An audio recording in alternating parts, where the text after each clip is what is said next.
क्या एक दिन में बनने वाले नक्शे ने लाखों जिंदगियां बर्बाद कर दी? क्या आप जानते हैं कि आखिर वो कौन सा खुफिया फैसला था जो 14 अगस्त से पहले तक पोशीदा रखा गया? क्यों सर सिरिल रैडक्लिफ ने एक अजनबी सरजमीन के नक्शे पर सिर्फ 5 हफ्तों में लकीरें खींच दी? वो कौन सी सियासी चाल थी जिसने गुरदासपुर जैसे मुस्लिम अक्सरियती इलाके को हिंदुस्तान के हवाले कर दिया? और आखिर इन पुरतशद्दुद हिजरतों में 1 मिलियन लोग क्यों मारे गए? आपके ख्याल में क्या तकसीम का फैसला नागुज़ीर था या उसे बेहतर अंदाज में अंजाम दिया जा सकता था? अस्सलामुअलैकुम, मैं हूं अली अहमद। हमारी आज की वीडियो खास तौर पे उन लोगों के लिए है जो कुछ नया जानना चाहते हैं। है कि सेकेंड वर्ल्ड वॉर के बाद बरतानवी हुकूमत को अपने मुल्क में कई अहम मसाइल का सामना था। मसलन अपनी इकॉनमी को दोबारा से तामीर करना, ट्रांसपोर्ट सिस्टम को बेहतर बनाना और दीगर एसेंशियल सर्विसेज को बहाल करना। इन इंटरनल इश्यूज के पेश नज़र ऑन 20 फरवरी 1947 क्लेमेंट एटली ने ऐलान किया कि बरतानिया जून 1948 तक भारत छोड़ देगा। इसी सिलसिले में उन्होंने लॉर्ड माउंटबैटन को वाइसरॉय ऑफ इंडिया अपॉइंट किया ताकि वो गवर्नमेंट की ट्रांसफर में रहनुमाई फराहम करें। जब मार्च 1947 में लॉर्ड माउंटबैटन ने इंडिया का दौरा किया तो उस वक्त लाहौर और अमृतसर जैसे बड़े शहर जो कि पंजाब रीजन का हिस्सा थे, सिविल अनरेस्ट की लपेट में आ चुके थे। यहाँ की सिख कम्युनिटी ने एक इंडिपेंडेंट स्टेट का मुतालबा किया, ऐसी रियासत जो बाकी इंडिया से अलग हो। काबिल गौर बात यह है कि अगरचे बहुत से सिक्स पार्टीशन के ख्याल के मुखालिफ थे, लेकिन कुछ अफराद ने नया मुल्क कायम करने के नजरिए की हिमायत की थी। इसी दौरान राइट्स ने दीगर इलाकों में भी फैलना शुरू कर दिया, जैसे कि NWFP, जो आज खैबर पख्तूनख्वा के नाम से जाना जाता है। आइए बात करते हैं इंडियन इंडिपेंडेंस एक्ट ऑफ 1947 की, जो एक अहम कानून साजी थी जिसने ब्रिटेन की कॉलोनियल हुकूमत का खात्मा किया। ये कानून ब्रिटिश पार्लियामेंट ने जुलाई 1947 में पास किया और अगस्त 1947 में इन्फोर्स या इम्प्लीमेंट हुआ। ये एक्ट सब कॉन्टिनेंट को 2 अलग और इंडिपेंडेंट ममालिक में तकसीम कर गया, इंडिया और पाकिस्तान।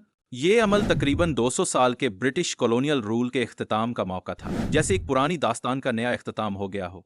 अब हम इस एक्ट के अहम निकात पर नजर डालते हैं। पहला नुक्ता यह था कि पूरा सब कॉन्टिनेंट 2 आज़ाद मुल्कों में तकसीम हो जाएगा, जिन्हें इंडिया और पाकिस्तान कहा जाएगा। ये डिवीजन इस वक्त अमल में आएगा जब दोनों ममालिक ब्रिटिश कॉमनवेल्थ के तहत इंडिपेंडेंट डोमिनियन स्टेट्स बनेंगे। दूसरा नुक्ता यह था कि boundaries of the 2 new states को मुतय्यन करने की जिम्मेदारी रैडक्लिफ कमीशन को सौंपी गई, जो एक स्पेशल कमेटी थी। उसने नक्शे तैयार किए और सरहदों का फैसला किया।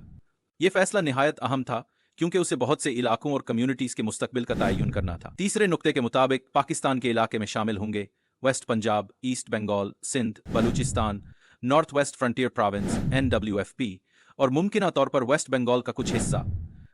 उन इलाकों को इक्तिसादी और समाजी तरक्की के लिए एक नया रास्ता मिलने वाला था। चौथे नुक्ते में कहा गया कि प्रिंसली स्टेट्स को आज़ादाना इख्तियार हासिल होगा कि वो इंडिया या पाकिस्तान के साथ यूनिफिकेशन करें या फिर इंडिपेंडेंट रहें। आखिर में ब्रिटिश गवर्नमेंट से इंडियन लीडरशिप को पावर ट्रांसफर किया जाएगा और 2 सेपरेट कॉन्स्टिट्यूशन असेंबलीज कायम की जाएंगी ताकि इंडिया और पाकिस्तान अपने अपने लिए कॉन्स्टिट्यूशंस तैयार कर सकें। हम बात कर रहे हैं तारीख के एक अहम वाक़ये की जिसका नाम था द रैडक्लिफ कमीशन। इस दौरान लॉर्ड माउंटबैटन को ब्रिटिश गवर्नमेंट ने हिदायत की थी कि सब कॉन्टिनेंट को एक साथ रखा जाए, लेकिन मिस्टर जिन्ना ने उस तस्वुर की सख्त मुखालफत की और मुसलमानों के लिए एक सेपरेट स्टेट का मुतालबा किया। लॉर्ड माउंटबैटन ने कहा कि वो पार्टीशन तभी कबूल करेंगे जब पंजाब और बंगाल को दोनों रियासतों में तकसीम किया जाएगा, जिससे दोनों इलाकों की कल्चरल और हिस्टोरिकल अहमियत वाज़ेह होती है। यहाँ पर एक और दिलचस्प बात है, जिन्ना ने इस पार्टीशन की मुखालफत की थी, लेकिन इंडिपेंडेंट स्टेट के क़याम में मजीद ताखीर से बचने के लिए उन्होंने आखिरकार उस पर रजामंदी जाहिर कर दी। उसका मतलब ये था कि प्रैक्टिकल मसाइल सियासी नजरियात पर गालिब आए। अब वक्त आता है कि हम ब्रिटिश गवर्नमेंट के एक तारीखी ऐलान की तरफ देखें जो 3 जून 1947 को हुआ। उस दिन ने ना सिर्फ तारीख के सफ़े पर अपनी बेहतरीन जगह बनाई, बल्कि उसने फ्यूचर डेवलपमेंट्स को भी शेप किया। सरहदी कमीशन कायम की गई जिसकी सदारत बरतानवी जज सर सिरिल रैडक्लिफ ने की, ताकि पंजाब और बंगाल की बाउंड्रीज को मार्क किया जा सके। आखिरी बात यह कि उस पूरे अमल में लीडर्स ने बड़े डिसीजंस लिए जो कि हमारी मॉडर्न हिस्ट्री और पॉलिटिकल जियोग्राफी की समझ में बहुत अहम है। तो अगर आप कभी ये सोचें कि बड़े सियासी फैसले किस तरह किए जाते हैं, तो इन मुकालमात को मुज़ाकरात, समझौते और क्विक डिसीजन मेकिंग के मिक्स के तौर पर सोचें। बंगाल को सबसे पहले 1905 में लॉर्ड कर्जन ने तकसीम किया था और बाद में रैडक्लिफ ने उसी बाउंड्री को बुनियाद बनाकर तकसीम की मंसूबाबंदी की। इसके बाद पंजाब को तकरीबन 2 बराबर हिस्सों में तकसीम किया गया, लेकिन ये बात वाज़ेह है कि मुस्लिम अक्सरियती इलाकों यानी मुस्लिम मेजॉरिटी एरियाज को मद्देनजर नहीं रखा गया और ऐसे कई इलाके इंडिया को दे दिए गए। बाउंड्री कमीशन ने अपना काम 12 अगस्त को मुकम्मल कर लिया था। ताहम वाइसरॉय लॉर्ड माउंटबेटन ने उस कमीशन के नताइज 17 अगस्त तक अनाउंस नहीं किए। जब ये नताइज अनाउंस हुए तो मिस्टर जिन्ना और लीग के तमाम अरकान के लिए यह खबर किसी बड़े शौक से कम न थी। जिन्ना ने उन बाउंड्रीज को रॉन्ग एंड अनजस्ट करार दिया क्योंकि कई मुस्लिम मेजॉरिटी इलाके इंडिया को दे दिए गए थे। मजीद ये कि कनाज के हेडवर्क्स जो पाकिस्तान के लिए इरिगेशन का पानी फराहम करते थे वो भी इंडिया को दे दिए गए। उसी तरह एक और अहम मुस्लिम मेजॉरिटी एरिया गुरदासपुर को इंडिया को दिए जाने के बाइस इंडिया को कश्मीर तक रसाई हासिल हो गई। लॉर्ड माउंटबेटन ने दोनों ममालिक यानी इंडिया और पाकिस्तान के गवर्नर जनरल बनने की ख्वाहिश जाहिर की। ताहम मिस्टर जिन्ना ने उनका ऑफर रिफ्यूज कर दिया और खुद पाकिस्तान के गवर्नर जनरल बने। इसी साल पाकिस्तान ने 14 अगस्त 1947 को अपनी आज़ादी का ऐलान किया और लाखों लोगों ने अपने घरों को छोड़कर दोनों जानिब बॉर्डर्स पार किए। बहुत से अफराद अपने घरों से बॉर्डर्स तक पैदल चलते रहे, जबकि कई लोग भूख और थकन के बाइस, चाहे वो रायट्स, क्लैशेस या कन्फ्लिक्ट्स की वजह से ना भी हों, मौत का शिकार हो गए। इस माइग्रेशन की असल दास्तान ये है कि कम से कम 1 मिलियन अफराद ने बॉर्डर्स के दोनों तरफ माइग्रेट करते हुए अपनी जानें गंवा दी। अब हम इस मौजू की समरी देखते हैं कि हमने आज क्या सीखा। कहानी हमें बताती है कि दूसरी जंग अजीम के बाद बरतानवी हुकूमत को अपने मुल्क में इक्तसादी तरक्की यानी इकोनॉमिक डेवलपमेंट, ट्रांसपोर्ट और ज़रूरी खिदमात की बहाली जैसे मसाइल का सामना करना पड़ा।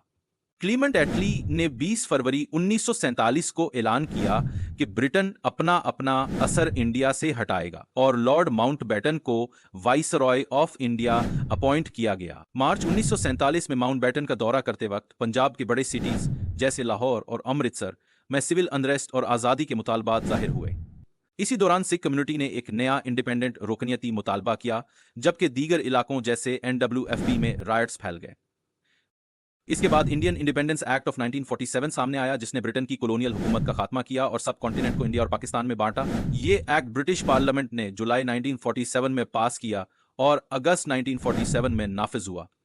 एक्ट ने बाउंड्रीज ड्रॉ करने के लिए रैडक्लिफ कमीशन को जिम्मेदारी सौंपी, प्रिंसली स्टेट्स को अपनी मर्जी से शामिल होने का इख्तियार दिया और इंडियन लीडरशिप को पावर ट्रांसफर किया गया। मोर ओवर, पार्टीशन के दौरान लॉर्ड माउंटबेटन ने पंजाब और बंगाल को दोनों ममालिक के दरमियान तकसीम किया, जिसका फैसला रैडक्लिफ कमीशन, जिसकी क़यादत सर सिरिल रैडक्लिफ ने की, ने टेक्निकल बुनियाद पर किया। मिस्टर जिन्ना शुरू में पार्टीशन के खिलाफ थे, लेकिन बाद में पाकिस्तान के गवर्नर जनरल बन गए। इस पूरे अमल में लाखों अफराद ने माइग्रेशन की और बहुत से लोगों ने बॉर्डर्स पार करते हुए अपनी जानें गंवाई। अब हम क्विज की तरफ बढ़ते हैं ताकि देखें आपने कितना सीखा। क्वेश्चन 1, भारत का वाइसरॉय किसको मुकर्रर किया गया था?